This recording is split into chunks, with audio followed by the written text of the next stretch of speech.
8 compétences indispensables pour réussir avec votre business en ligne. Donc c'est ce qu'on va voir dans cette vidéo. Il est crucial aujourd'hui de connaître en fait dans quoi vous vous engagez quand vous lancez un business en ligne. Et s'engager en fait dans un business et pas connaître ce à quoi on va être confronté, eh ben, ça peut vous faire perdre des années pour rien. Et donc maîtriser ces compétences, vous vous en doutez, eh ben, qu'on va lister dans cette vidéo, c'est crucial pour votre réussite. Donc voici selon moi en fait les compétences les plus importantes pour réussir à devenir riche. Donc on commence avec une des compétences les plus importantes qui est selon moi savoir apprendre. Donc il est primordial d'être compétent en apprentissage. Donc si on ne sait pas apprendre de manière efficace, on ne peut pas devenir riche grâce à son business. Et à l'inverse, donc si on est extrêmement fort en apprentissage, on les obtiendra en un rien de temps. Donc cette compétence, elle peut faire vraiment la différence. Et aujourd'hui, l'école, elle nous a forcé à apprendre des choses. Donc, premièrement, qu'on ne voulait pas forcément apprendre, et deuxièmement, en partie inutile pour votre vie professionnelle. Et en plus de ça, on nous a appris d'une manière assez ennuyeuse et peu efficace.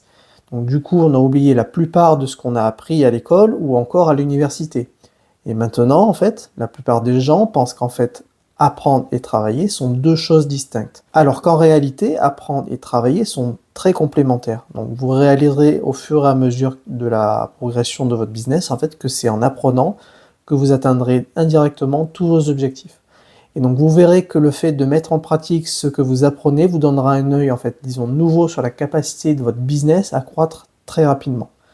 Donc si on voit le fait de travailler dans nos business comme la mise en pratique des apprentissages qu'on a eus, eh ben, on a un œil nouveau sur le sujet. Donc ça permet aussi de mieux comprendre de nos échecs quand on y fait face. Donc je vous recommande fortement d'adopter cette philosophie et c'est pour ça que moi je l'ai mis en tant que première compétence à acquérir. Donc c'est super important. Donc deuxième compétence la plus importante à cerner pour devenir millionnaire et devenir riche, c'est la productivité. Donc on va pas se mentir, travailler pour devenir riche c'est important. Plus vous travaillez en général, plus vous gagnez de l'argent. Donc cependant, il y a plein de gens qui travaillent dur et qui n'ont pas les résultats qu'ils souhaitent. Comme je le répète assez souvent, donc 20% de vos efforts doivent vous donner 80% des résultats. Et donc l'énergie que vous consacrez doit être clairement pensée pour apporter le plus de résultats possible. Donc, je ne vous parle pas du nombre d'heures qui est passé, je vous parle de la qualité et la quantité du travail qui en ressort en fait. Donc, quand vous achetez un smartphone ou une voiture par exemple, passez-moi l'expression, mais vous vous en foutez du nombre d'heures qui ont été passées pour développer le produit que vous achetez. Eh bien, dans votre business, c'est la même chose. Donc, seul le résultat compte, pas les heures passées dessus. Donc, pour être compétent en productivité, vous devez penser au niveau de vos process internes s'ils sont pertinents.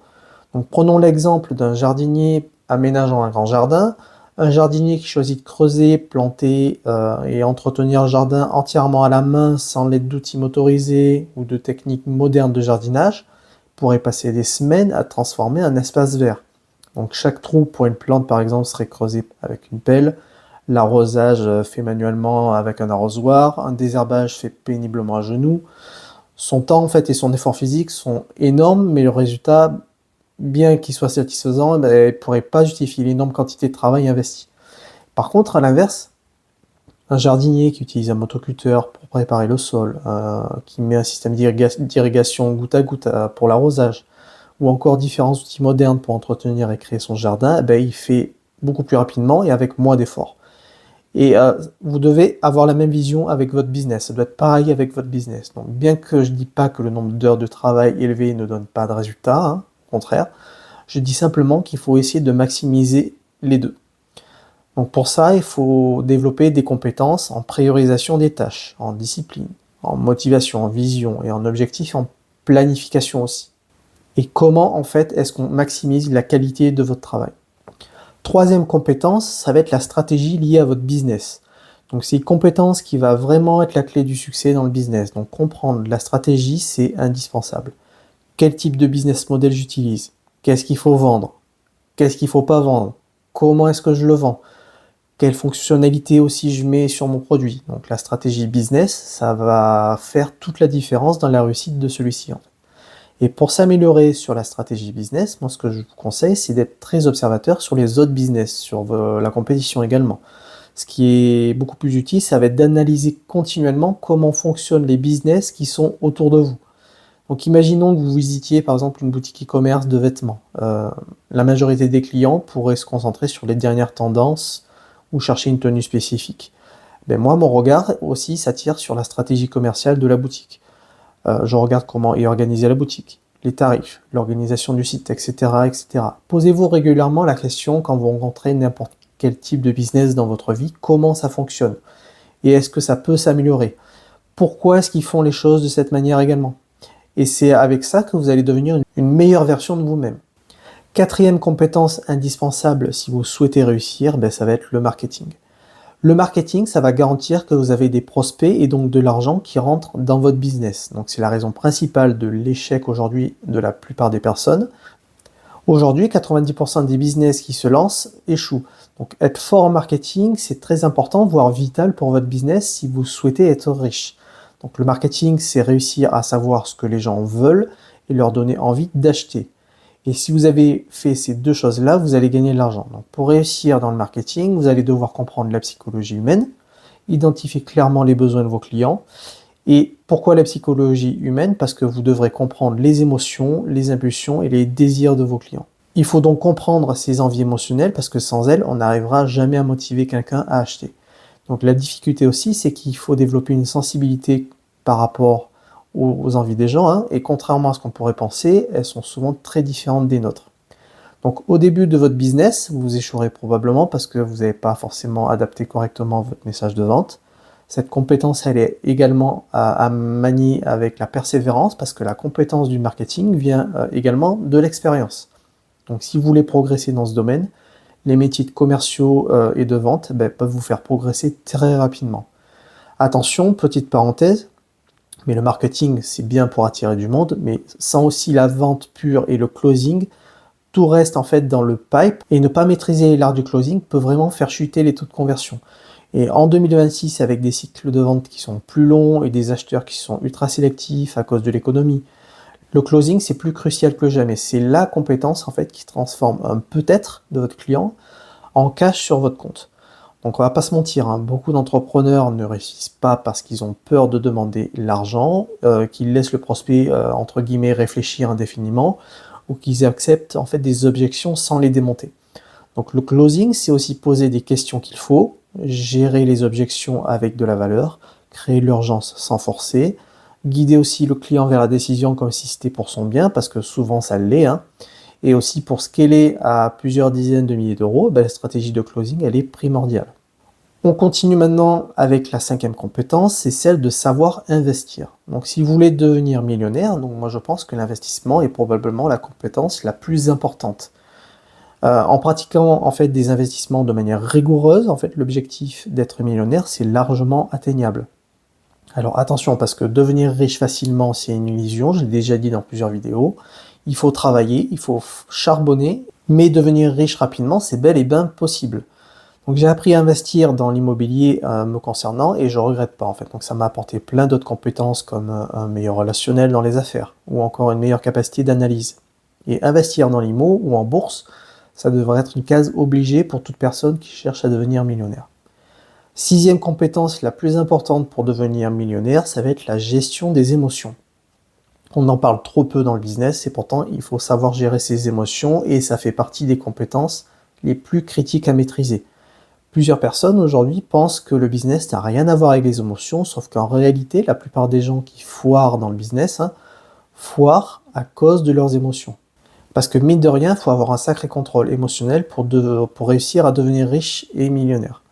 Donc premièrement, il faut faire preuve de courage, il va falloir oser faire des choses que la plupart des gens n'osent pas faire. Il faut oser lancer un business, passer du temps sans être sûr que ça va fonctionner, investir de l'argent sans être sûr que ça va fonctionner, prendre le risque que son cercle social voit notre échec, et ça c'est un truc qui fait peur à beaucoup de gens. Donc selon le business, vous allez devoir appeler des gens au téléphone aussi, et probablement vous faire rembarrer plusieurs fois, vous allez devoir aussi montrer votre tête sur les réseaux sociaux, prendre des responsabilités, ou encore avoir des personnes qui dépendent de vous. Et il vous faudra aussi gérer la pire des émotions, qui est la peur. Donc la peur, aussi, ça vous fait prendre des mauvaises décisions. Donc même moi au début, la peur, ça me faisait procrastiner volontairement et tourner en rond. Alors qu'il faut surmonter la peur pour avancer. Et comme le dit David Laroche sur ses vidéos, donc chaque jour, faites une chose qui vous fait peur. Donc j'ai adopté ça et ça m'a complètement changé ma vie. Donc, également, les personnes qui ont des difficultés changent de business model tous les 2 mois, alors qu'il faut simplement persévérer et être discipliné, mais aussi patient. Donc bref, on n'y pense pas, mais en réalité, la majorité de la difficulté dans la réussite d'un business, ça vient de la difficulté émotionnelle. Donc il faut falloir se battre contre les émotions négatives qui nous freinent, apprendre à les maîtriser, à les gérer. C'est pas donné à tout le monde, je suis d'accord. C'est pour ça qu'il y a énormément de personnes qui échouent ou qui n'osent même pas se lancer. Et donc la stratégie la plus efficace qui a marché pour moi, par exemple, c'est, comme j'ai dit précédemment, faire une petite chose qui vous fait peur un peu chaque jour. Pourquoi chaque jour? Parce que ça vous force à passer à l'action et à ne plus procrastiner, justement. Donc vous verrez que les actions pour lesquelles vous n'étiez pas à l'aise en fait il y a un mois, vous paraîtront peut-être un jeune enfant maintenant. 7e compétence la plus importante pour réussir, ça va être la prise de décision. Donc la prise de décision, c'est la clé du succès. C'est le pont qui existe entre votre vie actuelle et la vie de vos rêves. Donc la vie n'est qu'une suite en fait de décisions que vous devrez prendre. Si vous ne gagnez pas assez d'argent, vous avez pris de mauvaises décisions financières. Si vous avez des problèmes dans votre vie personnelle, c'est que vous avez également pris des mauvaises décisions quelque part. Même chose si votre corps n'est pas à la hauteur de vos espérances. Peut-être que vous n'avez pas pris de décision d'aller au sport régulièrement ou même de mieux manger. Donc la prise de décision quotidienne et la prise d'initiative ainsi que la résolution de problèmes sont pour moi extrêmement liées. Donc c'est quelque chose que vous ne devriez pas négliger, c'est un concept que vous devez avoir en tête si vous voulez réussir. Donc de manière générale, il faut s'améliorer dans notre manière de penser, essayer de penser de la meilleure manière possible. Parce que notre réflexion, en fait, notre prise de décision, la manière dont on réagit aux problèmes, la manière dont on réfléchit va dicter nos actions. 8e compétence indispensable aujourd'hui, c'est l'IA. Donc en 2026, maîtriser l'intelligence artificielle et les outils no-code, c'est une compétence décisive que tout le monde doit maîtriser sous peine de se retrouver vite largué. Donc aujourd'hui, on peut utiliser l'IA pour nous aider dans toutes les tâches. Et savoir mener l'IA aujourd'hui, c'est ce qu'on appelle aujourd'hui le prompt engineering.